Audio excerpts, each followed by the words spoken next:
I was like, wow. So for me, it was like I go back. It's like someone was willing to pay a 17-year-old. Like, oh, are you really? I was just like, wow, because for me, I was just like, man, there has to be someone that's like who are like 30 years old. They're 30, they're 40, they're 50. Man, they got to be better than me. And then it was like, wait, no, I wasn't so focused on what people were doing. I was so focused on creating this craft. And by the time I looked up, I was better than him. I love that. And I didn't even know that. Treading water is the same as drowning to people like you and me. You better start swimming. Welcome to the show. I'm your host, Rob Green. Today, we've got Carel Hernandez from All Designs, and very excited to talk to him about his new business, less than a year old. Tell us a little bit about All Designs. Yeah, so All Designs is a graphic design company for public figures. It's a virtual design department where we plug into public figures. Public figures, are we talking politicians? Are we talking public speakers? People on the circuit? What are we talking about? Yeah, you're talking about like the influencers, the Andy Elliott's, the Ryan Stewmans, the David Goggins, all the influencers of today and all that market. Okay. And so it's designing what for them? So their digital footprint. Okay. Right? So you're talking their YouTube thumbnails, you're talking their events, majority of their events, their flyers, their social media posts, anything that goes into their graphic design within that company, we handle. So are we talking, in my world, e-commerce, we build out a brand book or a brand design guide, yes. Right? Are you talking like we're going to build a brand design guide for a human? Is that kind of the theory of what the embodiment of what they are, what they're trying to pitch? Yeah. So usually, like, for example, Andy Elliott, right? Perfect. He already has that, right? He already has that playbook. He already has a brand. We basically come in because they're always on the road, right? They don't have a big design department just like a normal company would, right? They have like a design department to be able to put in those inquiries or requests for anything that they want. They usually have just one guy, right? So we're basically their virtual design department, right? Love so it. they already have that brand guide. They already have that brand established. We just now take it to the next level, right? Have you ever seen Tony Robbins kind of events and how it's all I've branded? attended a business mastery, Tony Robbins. Yep. Yes, and it looks like an event. You don't have graphic design. You don't have an event without graphic design. You have a gathering. Okay. Right? So that's what we do and we partake in. So let's stay with the Andy Elliott example. Yeah. I like that guy. I've seen a few of his videos. He only hires people with six packs. I love it. I love that mentality. So let's say someone like him, right? He's doing events. I think he does like coaching and sales training. I think is what he does. Yes. I don't even know what the guy does, but I've seen his videos and stuff, right? So when you say make it from a gathering to an event, what does that encompass from your side of things? So it encompasses excitement, right? And also stopping the viewer to actually engage, right? I'm young, right? We're constantly just scrolling. Sure. And everywhere, really, you're just focused on one thing. So as a graphic designer, your job is to make them halt. That's it. Halt and look. If we can do that and you close them, perfect. And what does Andy do? He closes, right? So that's basically what we do is we make them stop, engage. This is an interesting event. This looks very interesting. This looks like a big deal that I need to be a part of.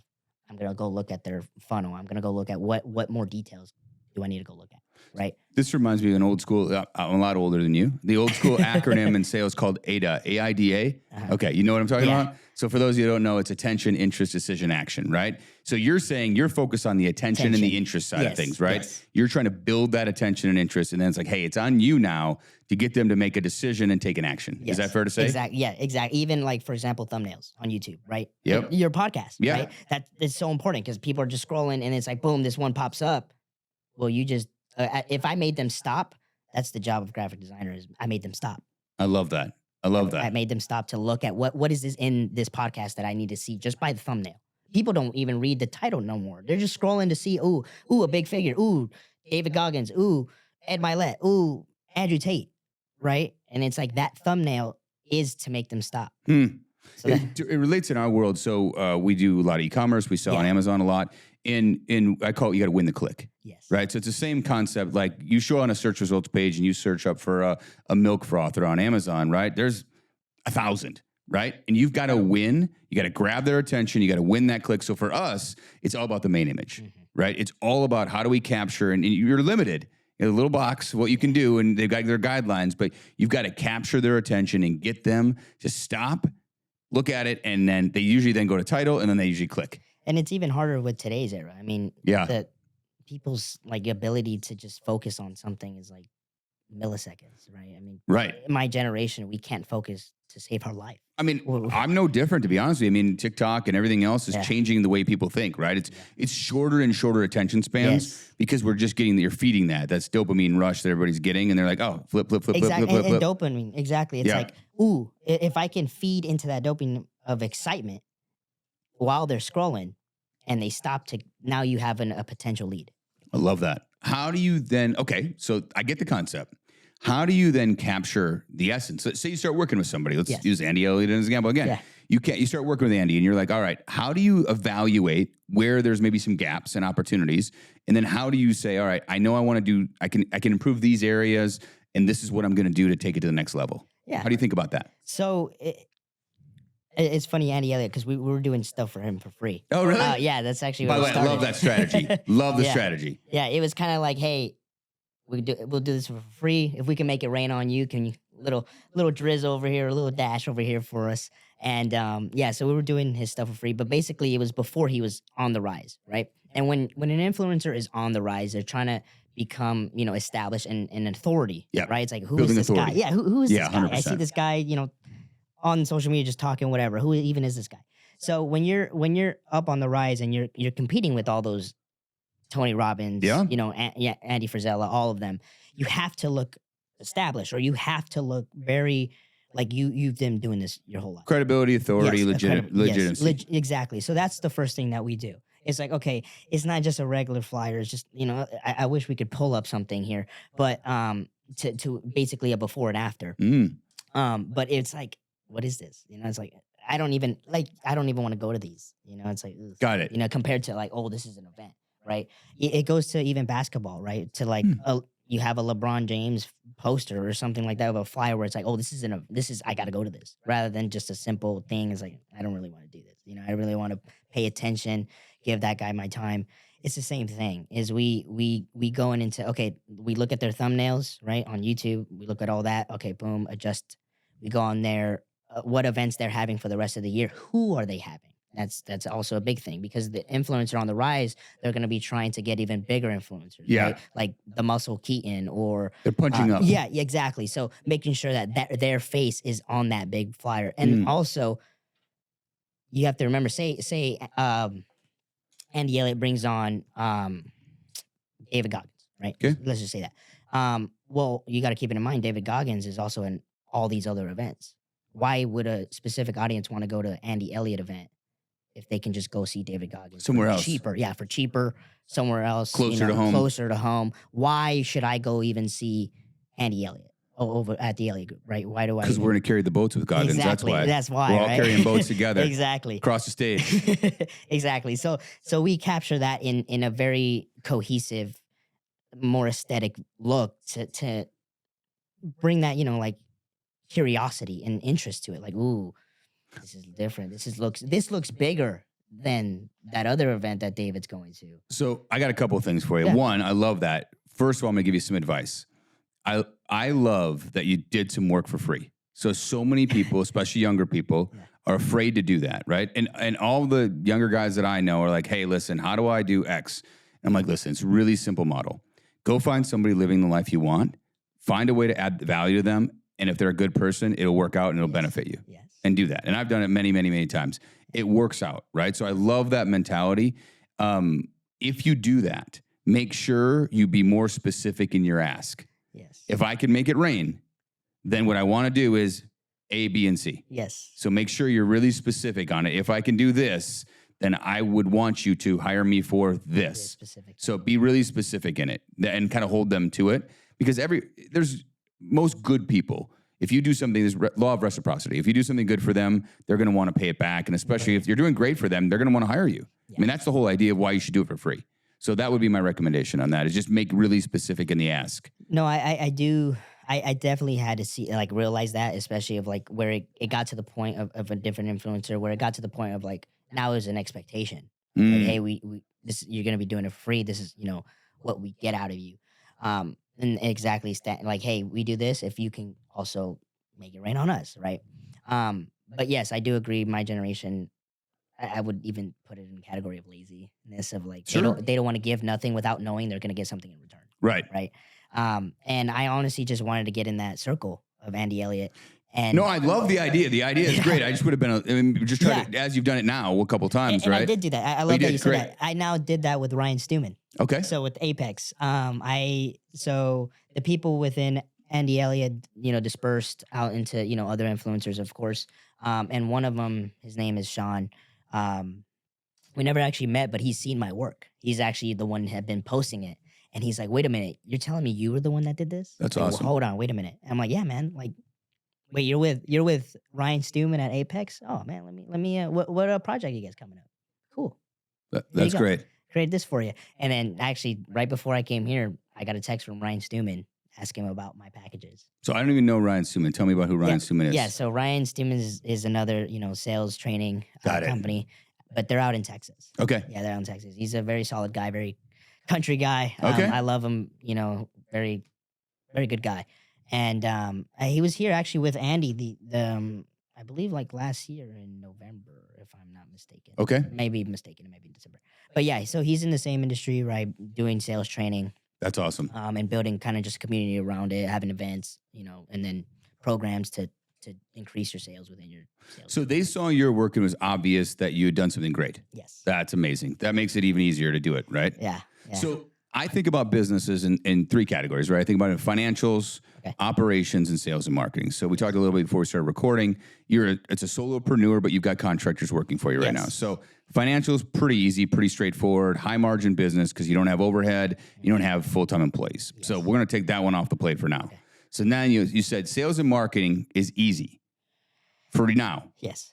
Love it. So I want to dive into that first, and then the operations is probably where the biggest opportunity might be. Yes. So let's dive into sales and marketing. So right now you're just doing word of mouth. Word of mouth, yes, and then just outreach, just cold outreach. Okay, talk to me about cold outreach. What does that mean? So I've actually learned this from Ryan. So say, what's a current influencer on your feed right now? Let's use Goggins. Okay, Goggins. I like Goggins. Yeah, so Goggins. Not a lot of people know that most of these influencers have assistants. Yes. Right. So what I'll do is I'll go ahead and follow their assistant. I'll follow him. I'll follow his media team, and I'll start getting me in front of them. Right. So texting him, commenting on his post every day, texting him on Facebook, Instagram, texting his team on Facebook and Instagram, but not pitching. Yeah, I'm just looking at their following. story. I'm looking at their story. No, I look at what they're doing on the daily life. For example, David Goggins received like this memorial, painting of him, right? Yeah, I saw that. You see that, right? I saw it. It was sick, by the way. It was beautiful. The artist was amazing. Exactly. So the assistant posted it. She was the one that went and found it. So I asked, I'm like, I just simple questions. Hey man, that was amazing. Like, have you ever had anything, just simple questions like keeping the conversation going.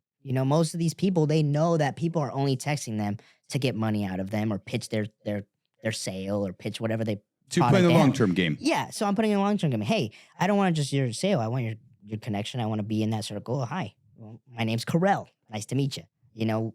Where did you get that? Oh, you have 3 kids. Oh, that's awesome. Did you go to a concert? Oh, I don't even know that concert. I probably would fall asleep. But how long have you? What would be your favorite album that I could listen to? Things like that. That would be my cold outreach, is getting in front of them, getting in front of their eyes. And then usually, how the algorithm works is they'll probably see my stuff or they'll click on my feed. They'll click on us to see. Right? Yeah, who's this guy following me? Yeah, who's this guy posting, who commenting? Is this guy? Is he, authentic? Is this just another scammer? Yep. What is this? Who is this guy? Yep. And they'll usually see Andy Elliott's work, see Ryan Stewman's work. They'll see all the other influencers that they know, and they're like, okay, this guy, he's in this industry. He there's some now level. You've of got trust. credibility because of that. Yes, because of that. That's awesome. Yeah, I love that. And what does it end up looking like? I like this strategy a lot. This is like old school. I know it's not old school. It's old school in the way that building the relationships and getting to know them and starting that way is. And I like going after the assistant, by the way. That's a great move because it's the gatekeeper, right? It's the gatekeeper to whoever you're trying to get to. So give me an example of when you've done that. Get a rough idea. How long has it kind of taken? Is this a 1 month maturation process? Is this like a 6 month maturation process? What have you seen how long does it take for you to kind of build the relationship enough then to say, hey, I've got some work that might be of interest to you? I would say maybe 2 weeks, a week. Wow, that's fast. Yeah, just because like I like to go in person.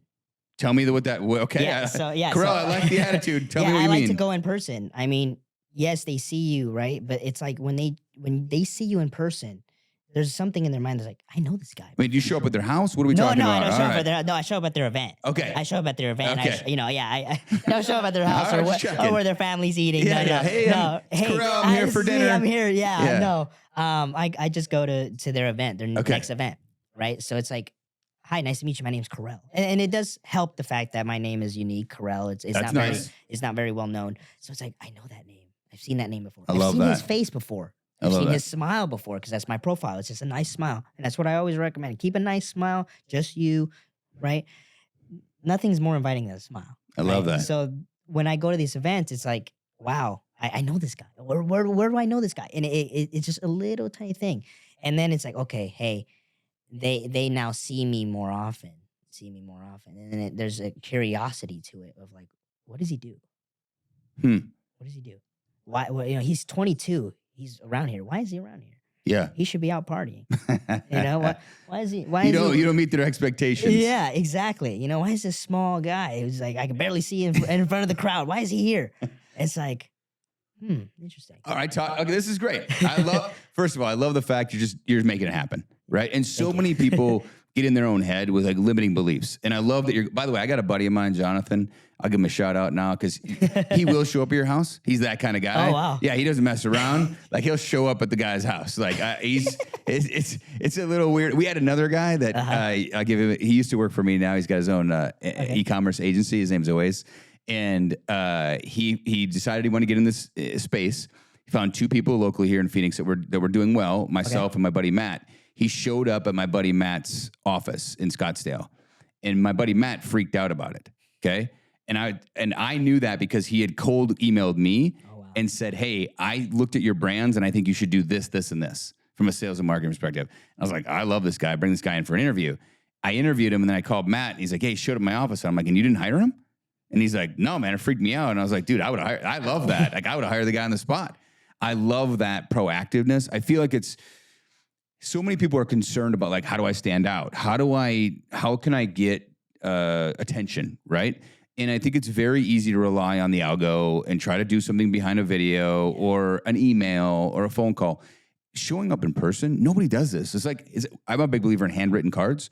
Dude, nobody does it. Just like in interviews for jobs. I've always landed an interview and a job. Me too. Going back to going in for an application. Remember, you had to get dressed up just to grab an application. Yeah. Nowadays, you don't. Well, we interview a lot of people. It's shockingly low. So the bar is low for a lot of the stuff, I feel like. So it's still very easy to go the extra mile and be prepared and then show up. And then you crush it because everybody else is putting half the work in.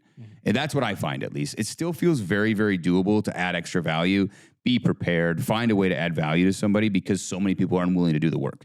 That's what my opinion is. So, okay, so you do this, the 1 to 2 weeks, an engagement, you try to build a relationship so that you can show your work, and then hopefully that turns into an engagement. Yes. Is that correct? When you've had success with some of your, it's less than a year old for a business. When you've had some success, have you been asking for referrals at all?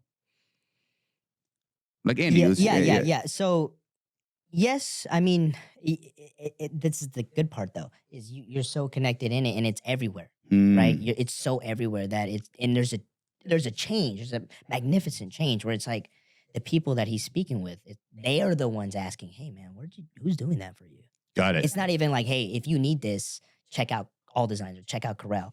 No, it's them asking, "Hey, who did this for you?" that? Yeah, like for example, an Apex, right? So I don't know if you know who Jerry Lee Minor is. He's a new up-and-coming sales here in Scottsdale. A lot of sales trainers, huh? Yeah, a lot of sales trainers, ironically. I didn't know that. Yeah, and so I know someone within his team, and he reached out because he knew what I was doing with Andy. Got it. He's like, "Bro, I just joined 7th level. I know you rock this. We need something out because we're going to be doing something with Ryan Stewman." Got it. So when Apex saw that, they're like, "Who did that for you?" That is, whoa, you guys just busted this out of nowhere in this, like, wow. That's how it works. It's not really a referral. It's more of like they're asking them. I love it. So the sales and marketing is going well for you. You're getting good opportunities. Yes. Okay. So now we're going to lead to the challenging part, probably, which we all have. My opinion on these three categories is they're never always in line. And what I mean by that is one or two of them are trailing one or two of the other ones always. And you kind of catch up or you overshoot them and you're juggling them. And then it's like, oh, well, now we're better at operations, but now I need more sales and marketing, right? So they're never always in line, and business is never just linear anyway. Yeah. So let's get into operations, which I think for your business is going to be the challenge for quite a while, probably. Talk to me about your setup and your structure now. You're using contractors overseas or out of the country? Yes. Okay. Out of the country. Okay. Like I mentioned before, so last year, it's been a year. Excuse me. I was using all types of, contractors, and it just, the quality wasn't there. I mean, even for the amount of their price range or whatever, but also like the turnaround time, right? That's what I love though. And that's what I kind of I want to go more into that and do more research within that, just because the turnaround time, when you're dealing with these big influencers, big companies, the only reason they want to do work with you is speed. Yesterday. Yes. Yeah, exactly. So it's like, we can do that because my designers are working as you're asleep. Yeah. They're working on Saturday, So that's what I want to look into. But yes, we're just doing contractors as of now, or if not, me. Okay. I've got a ton of experience of hiring people overseas, good, bad, and ugly experience. So I'll see if I can add any value here. But how are you identifying people currently to hire for contract work for your business? Like, how am I? How are you finding them? Yeah, finding them. So, of course, like Upwork and such, but also LinkedIn. Okay. LinkedIn, or also there's a community within.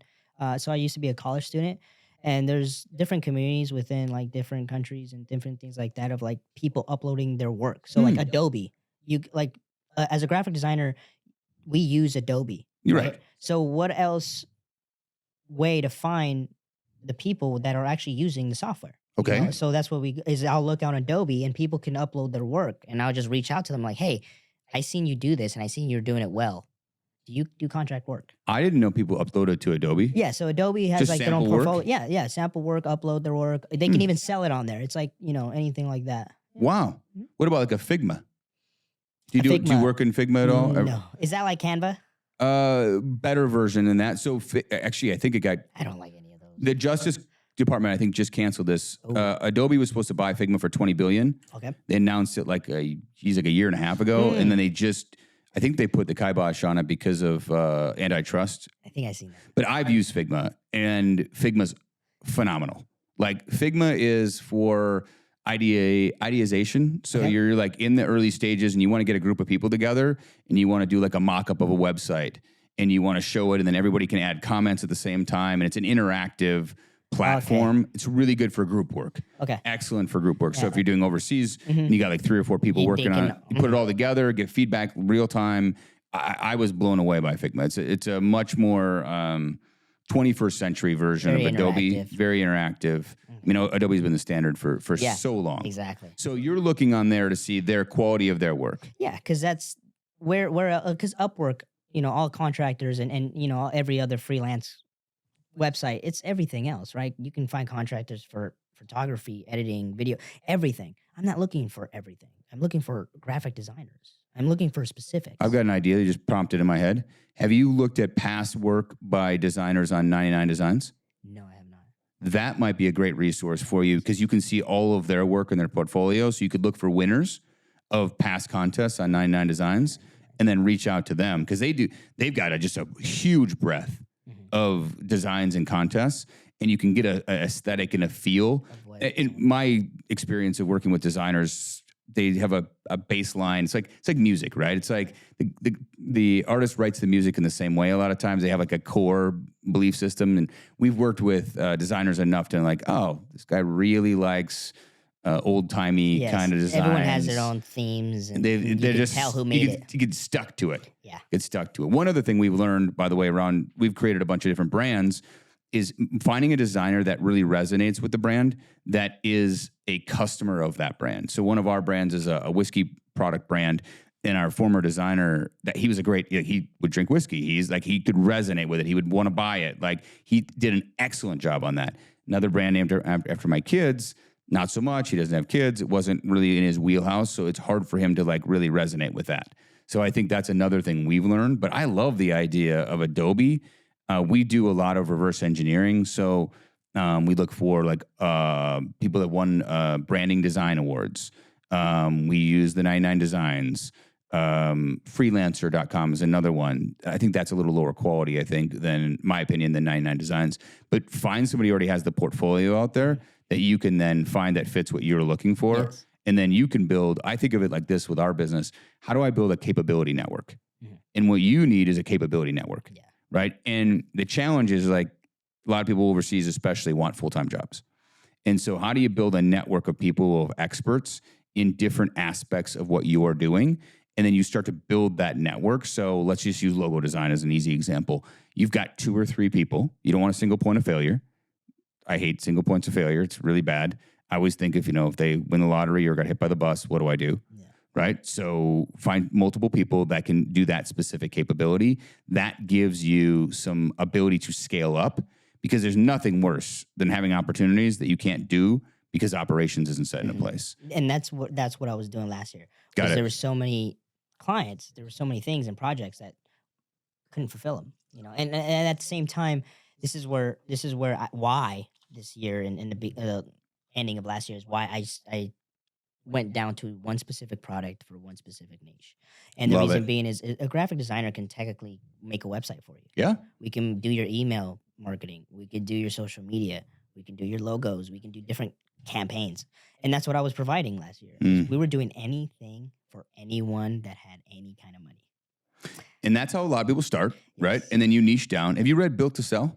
Yes. Okay. Yeah. Sounds like you had. Yeah, I love that book. I also bought the second book, The Automatic Customer. Oh, I don't know that one. Yeah, I love Built to Sell, and I think why a lot of people love it is it tells a story, right? About Parable Alex. style. Yeah, Alex and how he, wants to sell his company, and in the process of how he goes throughout it, and every week he has a checkup and how to do that, right? And I love that because it teaches you a lesson within a story. Yep. Right. But the second book, it's not really more of a storytelling. It's more of really describing what a subscription model is and different types of subscription models and different types of customers for within that model. Yeah, so it's a very well-written book. And actually, one of my I knew someone in that book. His name's by Joe Polish. And I met him Polish, through, local guy. Yeah, and I met him through Devin. Yeah. And, oh, really? Yeah, so it talks about his subscription model of his Genius Network. Genius Network. Exactly. Yeah. I've got a few friends that go to that. I still haven't gone. I keep meaning to go every year, and then I consider joining, and then I'm already in too many groups. But I've heard nothing but great things about it. I'll have to check out the automatic customer, because I do like that idea a lot of figuring that part of it out. But you've productized your service then. Yes. You niche down. Yes. You productize your service, which is what the book talks about. So tell me about how you think about scaling up now. Are you an operations manager? Would you consider yourself a project manager, operations manager? Yes. Are you good at that? No. Okay, so great. Finding out what you're great at and what you're not great at is critical, and having self-awareness. And you seem like extremely self-aware, especially for 22, man. I can't believe how self-aware you are. You're really far advanced for 22. Thank you. So when you think about that, I would highly encourage you to maybe find somebody that's your first hire. Okay. You need somebody that can manage this operations. I have somebody. Her name's Elizabeth. She's great. She's right over there running the video and audio for us, because without that, this stuff wouldn't happen, right? So you need an operations manager to keep the project on task. Use the software, use whatever, whether it's ClickUp or Monday.com or Trello or whatever. But you need somebody, because I feel like your wheelhouse is connecting with people and design. But connecting with people. You're the top of the funnel. You're the beginning of the funnel for this sales and marketing. Yes. If you're managing contractors, you're limiting your ability. This company can only go so big, right? So as you decide when you're ready to go to the next level, and by the way, most of us don't hire fast enough. I didn't. I did way too many jobs for far too long. So think about it from that perspective. When you're ready to hire, and probably even start looking before you're ready, get somebody maybe even who has a design background that can do some design work for you, but also manage other designers. Okay. But really with project management, like they're wired for project management. They see inefficiencies. They want to keep things on task. They want to break it down by dependencies. This is dependent on that. And they need to make sure the trains run on time. That's the key, because I feel like in my experience, without that person, it bogs down, especially as you get bigger and bigger. You have to put that framework and that foundation in early. Okay. So that would be your first hire, in my opinion. And then the second is, can they also help you find other designers to build that capability network so that when you're ready to explode, you don't go, oh shoot, I can't take that job. That's a terrible feeling, right? Because you're like, I did all this work and I'm ready to go. I got the big opportunity, and I personally, I'd say yes, and just figure out how to make it happen. That's how I always been. Yeah, okay, all right. I think there's a term is like, why?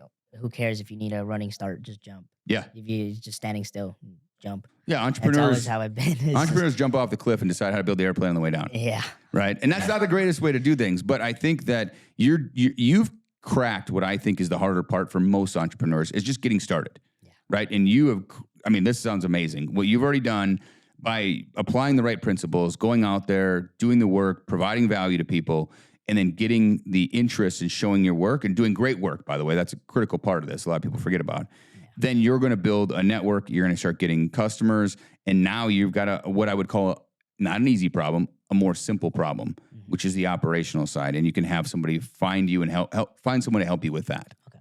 Where do you want to take this business? How big do you want? And we talked a little bit about not becoming like a true agency. So how do you see this business growing? I don't even refer it as an agency. I refer it as a company. Okay. And the reason being is we are your virtual design department, right? Okay. I see it as, why hire a graphic designer? One. Or why hire an entire department, a creative director, an art director, graphic designers, right? And house them, pay insurance for them, supplies, have Adobe subscription, all that. When you could just pay us for one graphic designer, salary of one graphic designer. Okay. So let's talk about this. This is like a niche in branding marketing to me. Yeah. So when I say virtual design department, yes, what do you think of? So I think of this. It's the same way, and this is when I was in that corporation for the marketing. Is how do you put in a request that you need something with your design department? You email them. Yeah. You Slack them maybe. Yep. You put it in your a task management app or application or whatever software you have. Right. It's the same thing. You're gonna do it anyway. You're gonna do that process anyway. Okay. But for more expensive, and they're gonna give it to you for 48 hours. In 48 hours. Okay. If we can promise that better quality for cheaper.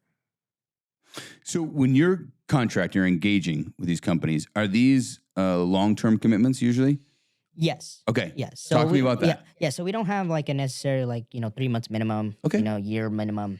Just because it's building that partnership, and I'm always been where it's like, if we can't make a deal from just a simple handshake, then there shouldn't be no deal. Okay. My father always taught me that. It was like, the greatest bond is a man's word. So I just feel like if I'm not giving you a value every single month and vice versa, then it's like I don't feel right having like it's a mandatory thing, because then it's like every month's like, are they worth it? It's like, yeah, hey, you don't want to do that. Yeah, so it's like, hey, look, it's just a solution. You have a problem, we're giving you a solution. I wonder if there's any way to wordsmith that to make it maybe a little bit better. There definitely is. Like when I hear virtual design department, I think like less expensive. I think maybe not premium. Like I feel like you are. I've heard the word fractional even as well. Fractional. It's the same thing. I like design partner. I worded that as well as I like partner a lot. Partnership, design partner. Yeah, because partnership definitely feels more long term in that you're in it with us. Yeah, because it's the same thing. It's like, even say example, do you have a design department? Nope.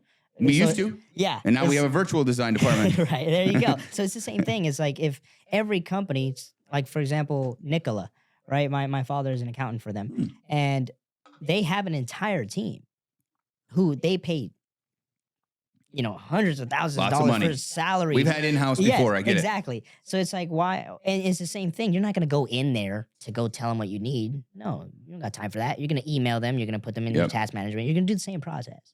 So it is that. It's like, we are the connection to that. We are your partner in that. So my goal in my overall all designs is, we are the go-to for graphic design. I want my company to be full of graphic designers in the new wave of graphic design.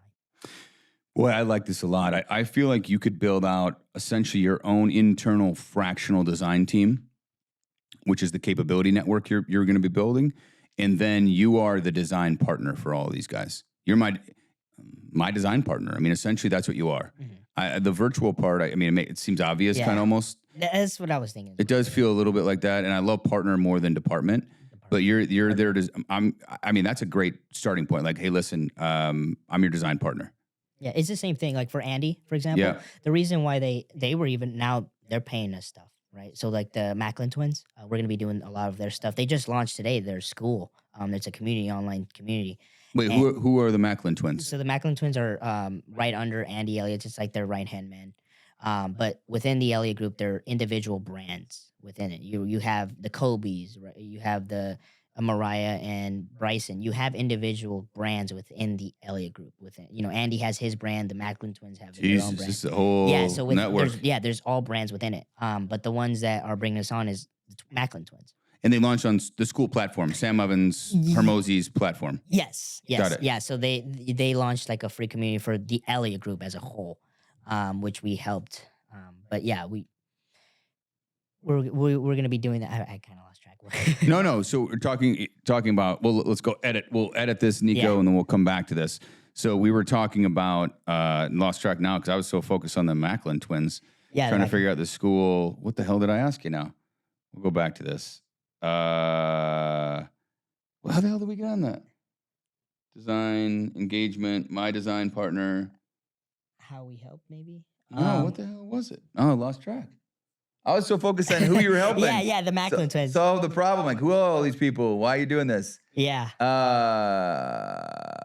Man, I know I asked you about my design. We were talking about spitballing the name and the my design partner. Nico, we're going to edit back to this part. Back to where it said the Macklin twins and school. That's what you brought up. You brought up school. So you brought up school to help them create their community, partnership, getting paid. What the hell were we talking about before then? Any thoughts, Carel? I was engrossed in what you were saying, buddy. I really was like thinking about the school and Hermosi, and I know you just invested in that. The community, I was thinking of all that stuff. So we'll edit that that last portion out, Nico. So we're gonna go again now. So okay, so you've got you're the design partner for a lot of these guys. You've niched down really effectively. Where do you want to take this business moving forward? Like, where do you want to take it in a year, 2 years, 3 years? How do you see this business growing, and what does it look like in an ideal state for you? Yeah, so growing as far as the influencer and the public figure world can go, right? Okay. Because I don't think it's gonna go anywhere. Okay. It's been here since past Tony Robbins. It's going to be way past after. Just because a lot of people love the community. Right? Yeah. They love these events, right? And they love to be helped. They have a problem. Someone knows that they've gone through it themselves. It's like, hey, can you help me? And I feel like this will be forever going. So we want to be the go-to. It's like, hey, you want to be a public figure? Oh, dude, you got to check out all designs. You want to be the best? You want to be Andrew Tate, you want to be David Goggins, you want to be them, you got to go to all designs. Now, and the reason I say as far as the influencer world is, you can go as far as the United States, right? Or we can even go as far as sub branches, where it's like now we do, there's graphic design for foods, right? Packaging. Packaging's huge. Yeah, so where we can, it's its own corporation of, imagine the next Amazon of graphic design world. It's like all designs. Within all designs is influencer division, it's food packaging division, it's other division, etc. Graphic design is everywhere. It's in that can that you have. It's on your shirt. It's on this wall. Yeah, it's everywhere. And I see all designs going everywhere. And the reason why I named it All Designs is for that reason. Is all. I believe that you can have it all. Would you stay? Okay, so right now you're on this influencer, that niche, I'd say. Would you want to say you get to capacity? Let's just say you've reached there's a cap, some type of saturation, Yes. right, in that market. What do you see? What would be the next obvious category or niche for All Designs? Do you have any ideas on what that looks like right now? It would probably be more into the events, right? So so having a specific location in Arizona where, of course we have the stadium, right? We have different venues that people use for public speaking or use for certain events, but there's not an actual location for public speakers. Right. There's not the place. Right. So if I can make All Design's headquarters that specific place, it's like, hey, come on in. Yeah, come on in. We'll do it here. Do it here. I love that. While you're here, this is what we do. That's awesome. So that's where I see that going, and then into just more into the event space. It's like, okay, well, we know what it's like to build events for these people who are interested. Someone who's buying an experience. We know what that's like, and we understand what the branding that is. So it'd be leaning into that. There's just so many roads that this can go into, really. I love it. I'm super excited about it. What's your immediate challenge? We talked about a little bit of operations, so you got to build a capability network, as we talked about. What do you see next on the horizon of challenges you've got to solve to get to this vision? Because you've got a pretty clear vision on what you want to build. I would say that my nearest challenge that needs to be solved would be the organization part of that, right? Just exactly what you were saying, and more of like systems and processing, especially with me being one person, and the opportunities in front of me. I don't want it to where it's like, okay, right. I can tell you right now, confidently, that Andy Elliott and the Apex with Ryan Stewman are my clients, are our clients. Now, I don't want it to where it's like it's only me and I can't fulfill that. Yep. So that's my next one. It's because you get more clients. Yes, exactly. So it's like, and that's what happened last year. Was like I got all these clients, and then it was like I shifted to, okay, now I got to fulfill these clients. Yep. But as I was fulfilling them, no one came. Yep. No, and that's why this is the classic entrepreneur, new entrepreneur problem. You're wearing too many hats. Yeah. And I'm in strategic coach Dan Sullivan's program. Okay. I've been in like 4 years. I go to the meetings in Santa Monica, and one of the things we talk about there is unique abilities, right? Yeah. Identifying what you're great at, leaning into those unique abilities, and then finding somebody else to do those other things that you're not great at. And just from our conversation today, I can tell it seems obvious to me what I think you're great at, and so find somebody else that's great at those other things to take that off your plate before you need them.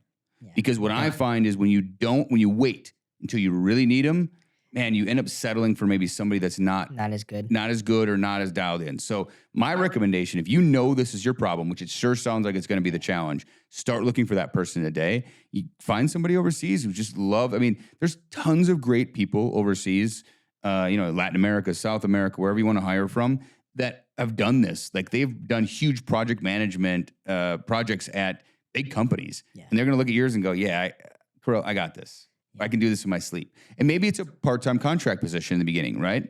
And they're like, okay, well, we're going to put a platform in place. We're going to choose a platform. We're going to keep our processes, our SOPs here. We're going to build out a machine. That's how I always think about it. How do we build out a machine that can service and at the end of the day, provide money? Mm-hmm. That's what you need. Yeah. And you need someone to manage that. That's not you. And you're going to learn enough along the way. And like I say, I should never write a process. Like I'm terrible at it. Yeah. I'm a great editor.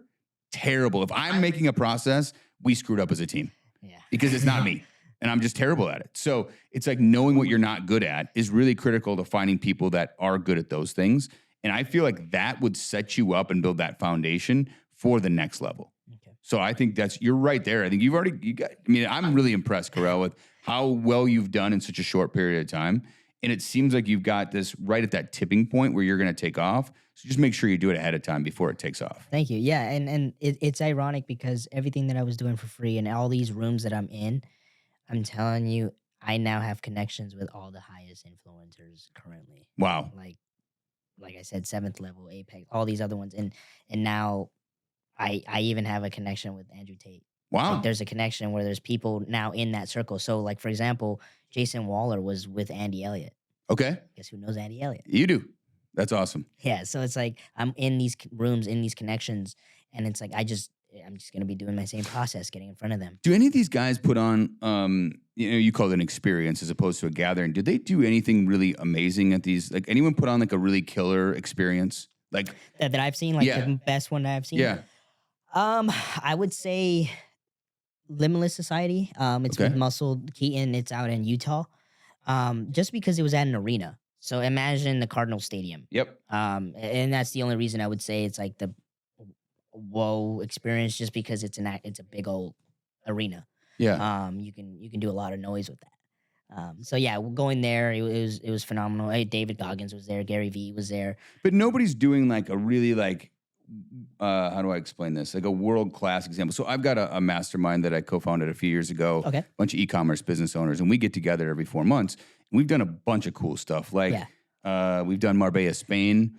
We get together, we go drive supercars for the day, right? A buddy of mine, I was advising his company. We flew to Seattle. We took his Gulfstream to Hawaii, and then we stayed at his house in Hawaii for 4 days and did a bunch of killer activities and deep sea fishing, and then came back on his plane. It was awesome experience, right? Like small group, really like cool experiences. That's the upsell these guys are doing. That would be the upsell. Is every single one of these has those inner. It would be the inner circle. Inner circle. Yes. I love inner circle. Yes. So like there's entrepreneurs, right? Devin Butler hosts these amazing events, the ability to network with any entrepreneur in any industry in Arizona. Now there is an inner circle, and that is where you get those more intimate experiences. So like we went to, we were on a boat on, it was like a yacht, a mini yacht. We were at the Phoenix Suns games. We were, have private dinners with these big celebrities or big or not even big but big accomplished individuals to be able to like, where it's like 10 of us to ask a question. You in the inner circle then? Yes. Okay. Yeah. I talked to Devin about this because I've done a bunch of masterminding and I've facilitated our mastermind for years and try to give him some suggestions on it because I do think you want to cultivate and nurture those kind of inner circle kind of groups. So is your mastermind is it a 2 level or is it where it's no? It's funny. We just started at the 1 level. At the 1 level. And so ours is really different. And what I mean by that is nobody makes any money off ours. Okay. And so everybody chips in and pays their portion. So we get like typically we now just do Scottsdale. We get a couple houses. We got a chef. We got an assistant. We do something super fun, we'll do some activity, right? But now it's just a couple of days. In the past, we were doing, Spain, and we've done driving cars in Palm Springs at the BMW track, in the Hawaii thing. We've done a bunch of fun stuff, right? And but no one makes any money off it. Okay. And so what that does is it forces everybody, if you don't bring value, we ask you not to come anymore. Mm-hmm. So it forces everybody. I found that as people make more money, they want to pay and then just show up. And I don't want that. I want everybody to still come and bring their A game and try to add value to each other because that's the true value of a group, right? There's always going to be some takers and there's always going to be more people who are more focused on giving. Mm-hmm. But you want to try to facilitate that with structure. And so we try to facilitate that with the structure in the way that no one makes any money off of it. But it can be masterminding can be a very profitable endeavor people want.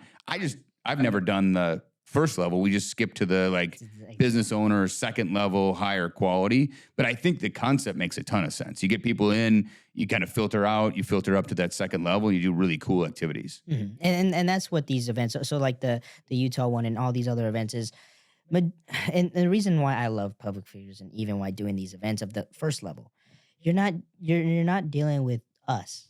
Now, what do I mean by that? You're not dealing with entrepreneurs. You're not dealing with people that know what's right and wrong and understand that, okay, hey, I need to get my shit together. I need to do this, and this.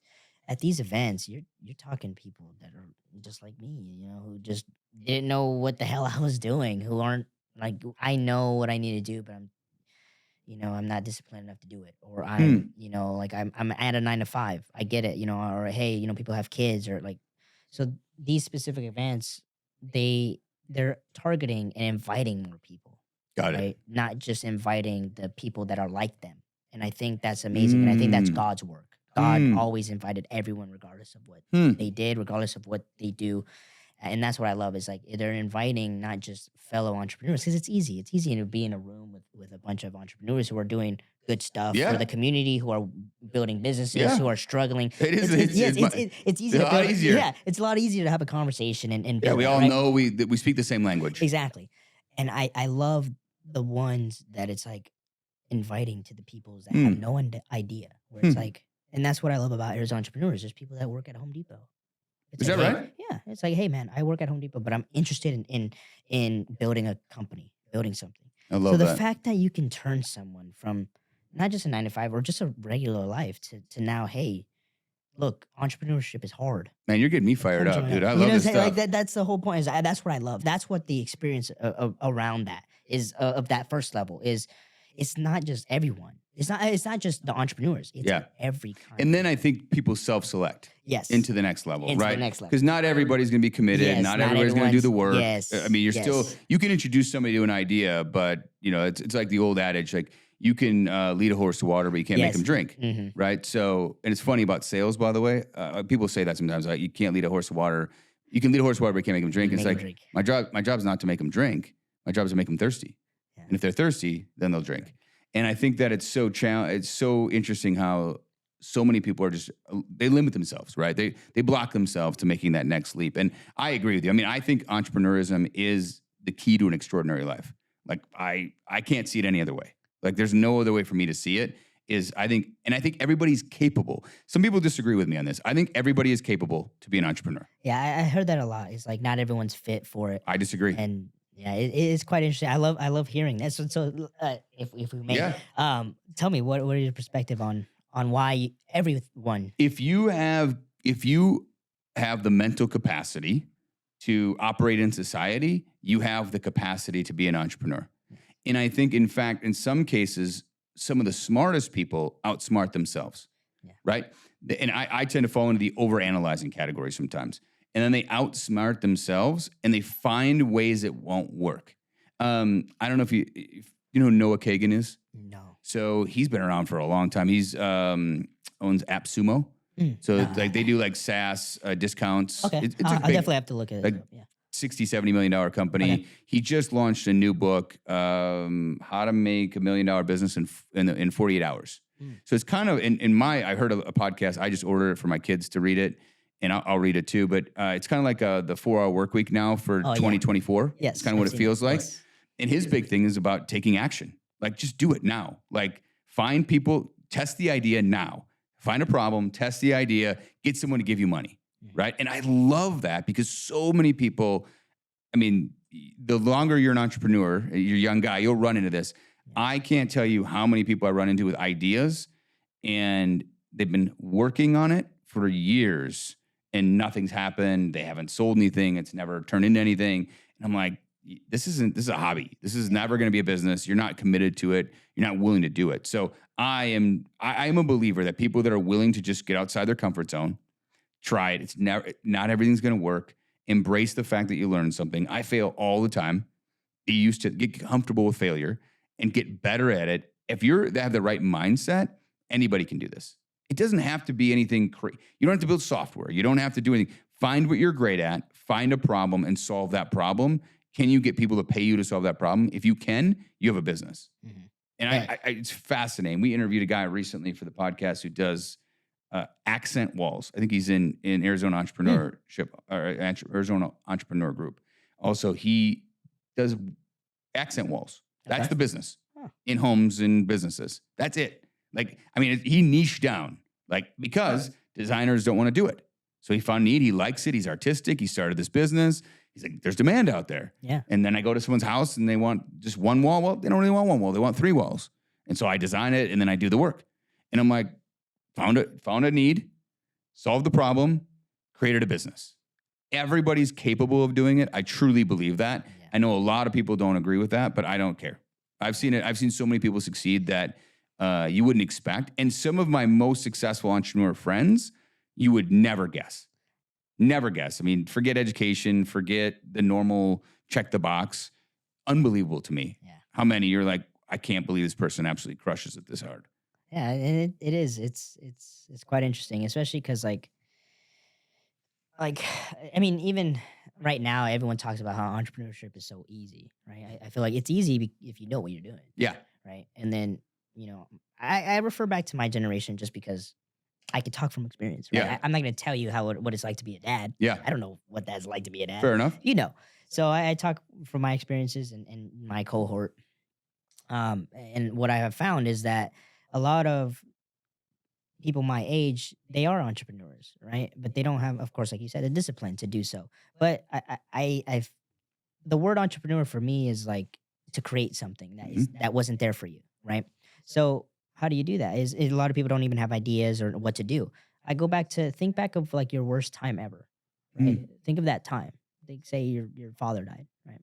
And it's like, well, what did you do during that time. You made it out. You're okay, right? Now, if you can help someone that's going through the same thing, you're now an entrepreneur. You Yep. can now help somebody. Solve the problem. That's why a lot of coaches are now, right? Yeah. Because they've gone through these experiences. It's like coaching never would have been a big thing, but now it's like people are selling people on, hey, I've gone through exactly what you do. Do Yep. you mind if I could show you what I did? Right. And it could help you a little bit. That's right. So yeah, I do believe everyone can be an entrepreneur. 100%. Yeah, I think most often people, I call them entrepreneurs. Yeah. So there's a lot of entrepreneurs, and they just get stuck on taking action. It's that first step. I get it. Like it's hard sometimes. And even when I've started stuff, when I first started this, you see those first sales, and it's so exciting. I mean, the first deal you got paid. I mean, how exciting was that? Yeah, it was amazing. I was like, wow. So for me, it was like I go back. It's like someone was willing to pay a 17-year-old. Like, oh, are you really? I was just like, wow, you know, because for me, I was just like, man, there has to be someone that's like who are like 30 years old. They're 30, they're 40, they're 50. Man, they got to be better than me. And then it was like, wait, no, I wasn't so focused on what people were doing. I was so focused on like creating this craft. And by the time I looked up, I was better than everyone. I love And that. I didn't even know that. It reminds me of the story of David and Goliath, Oh yeah. right? And so you saw yourself as David, right? But you actually, because of your age, because of your desire, because of your mindset, you were the Goliath. Like I couldn't do what you're doing. Like you grew up in this space. You grew up in this influencer space. This is so native to you where I've had to learn it through my life, right? Mhm. So you're actually the Goliath in this situation. Thank you. And I'm glad you brought this up because I've actually started documenting myself. Okay. So like YouTube and et cetera, because I too not want to be an influencer. But the reason why I want to do this is because I love being a student. I hated the fact when I found out that college didn't mean shit in the entrepreneur world. I was like really mad, and not the fact that like, you know, yes, you learn new things, but I always loved just going into these classrooms and meeting new people and just being around other people with the same, you know, interest as you and learning something like, oh, I didn't even know that word was this my entire life. And so I was mad at that. I was like, damn. And something that I realized that I was doing was all these Ed Milets, Andrew Tates, all these big influencers. I don't give a damn what they're doing now. I look back at their old videos. How can they help me? They're making like 50 million a month plus. I don't make that. So I got to go back to when they were making, say, you know, for the viewers at home, maybe 9 to 5, it's 5,000 a month. Right. Okay, well, where were they at when I was 20 years old? Okay, I'm making this amount. I'm still living with my parents. Hey, so I did that. I was doing that. And I've just been following. I saw that there was trails, there was crumbs left in these success trails. Like, oh, I just got to follow what they're doing, you know? So that's what I want to do is like people my age. Hey, I'm 22. I wish I started last year because I went through so much last year. I was going through so much trouble. But and the thing about entrepreneurship is a lot of people, they see online, oh, it's so easy. It's so no, it's easy when you know what you're doing, but it's hard. And I get it. You especially as a man, and I can only talk from a perspective of a man who's 22, who's my generation, that I know it's hard. I know you feel like you're not going to make it. I understand that. But hey, look, Andrew Tate did this. Yeah. So as long as I do this, it's fine. And I've been doing that. So that's why I've been documenting. I love that. Is these where it's like, hey, because I know I'm going to succeed. So say I succeed by the age of 23, right? Say I a start whole other making, year. Yeah. Wow. Say, yeah. She's so old. Yeah. Say exactly. But that's the thing, though. Say I make 50,000, and say I make 80,000, whatever number, 100,000, right? I'm with you. I can no longer help someone who was 22 making 10,000 a month. I can, yes, but I won't be able to as much as I could have of when I was, right? So like say right now we learn, do you know how to jump rope? Yes. Okay. Say we both know we're learning better, right? And we both learn a trick right now, Okay. right? And I never even saw what the heck you did. You can at that moment understood like, oh, hey, I was trying this out and I was doing this wrong. So here, do this. I love that. But down the road, now you can do backflips with this jump rope. You could do everything. You won't be able to go back to tell me exactly what you did because now you're at that stage. You're refining everything. You're focusing on different things, not focusing on how to do it. You're focusing on refinement. So that's why I'm doing it for my generation, for the future of my generation, of my people who are my age, and the reason I tie back college is because I'm basically wanting to create my own. Like, hey, look, you want to get to where I know I'm gonna get. Just watch these videos. Love it. I know what you're feeling right now. I get that. I consider that the curse of knowledge, right? It's really hard to look back And we used to have an employee here. He was like 23, 24. And he was like, hey, you know, what were you like when you were 23, 24? What did you know? I'm like, I have no idea. I can't like go back in my mind about what I feel like I knew nothing. Because I look back now every year and go, God, I didn't know anything a year ago. Right. And I see that all the time. So it's like, it's hard to remember what you knew at a certain time. Yes. So I love the fact, I wish I would have documented more as I've learned and been on this journey. I think that's a beautiful way to do that and then share your experience with other people, because the reality is we're moving to that. You need to be self-reliant. Yes. Like, I think you need to be that way. You need to understand how money works. You need to understand how to create value.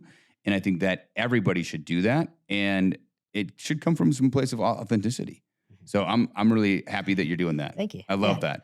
And by the way, one little tweak to what you said, don't close yourself off to being an influencer. You're like, I don't want to be an influencer or anything like that. Just be open and just see where it leads. Where it leads. And if it turns into an influencer market, I think influencer has a lot of different loaded negative connotations and positive in people's heads. So just be open to that, and whatever, a person with influence, yes, as opposed to an influencer. I think of it. Oh, the reason I said this is because like I don't want to be like, I don't want to influence people by what I say. It's like, oh, you know, you say this. I want to be a testament and a role model. That's always what I've been. Is like, just like you said, I can bring a horse to the pond, but I can't make him drink. Yep. It's the same thing. You can't change someone if they're just gonna be constantly. I've tried my whole life. You can't. So it's like, I want to be like that. It's like, okay, look, I can yell at you. I can tell you all these things, just like every influencer. I can yell at you. I can show you all my money and be like, hey, you can have all this. Right. No. I want to show you everything. Hey, man, at 22 years old, I drove a Honda Accord. That was $1,800. But hey, I was in the room with that Andy Elliott that you know. Yeah. That the Andrew Tate that you know. You know, like I was spending every single dime that I had. I was feeling the same way you were. It's okay. Feel that. But I want to show that it's like, hey, man, like, dang, no. You can see the transition in every single video. He felt the exact same way that I did. I love it. But he just did this. That's all I need to do. Go back and look at Mr. Beast's first videos. Yeah, exactly. Terrible. So that's what I do. Every single one. I look at everyone, every all these people. So yeah, I think the word shouldn't be influencer. I think it should be role model. I love that. I think it should be role model. I love that. Absolutely. Well, this has been a great conversation. I feel like we could talk all day long. This has been great. You've convinced me of a couple of things. One, I need to think more deeply about our influencer opportunities or role model opportunities for some of our brands. And then two, I need to get more involved, and maybe even the inner circle with the Arizona entrepreneurs, because I love this stuff. It's really fun for me. It's a great opportunity. Even like the inner circle, that's one thing I love about Arizona Entrepreneur and what Devin created. So you know how you talked about different levels within different communities and masterminds. Most of those second levels have no one that's working a 9 to 5, right? It's people that are rarely. Yes, right. Now the inner circle, you have people that are jumping. I jumped. It's I don't know how much it was a month, but it was like I was like, oh my God, I don't know, I can't afford that, but I jumped. And that's what you find in the inner circle is you have those big 7-figure, people networking together, but you also have that guy who's making, a 9 to 5. Got it. And he's in that room. And that's the best to be in is you got that. I was the brokest person in that room. That's the room you want to be in. Yes, exactly. That's great. So yeah, it's amazing because then you can get a scope of everything.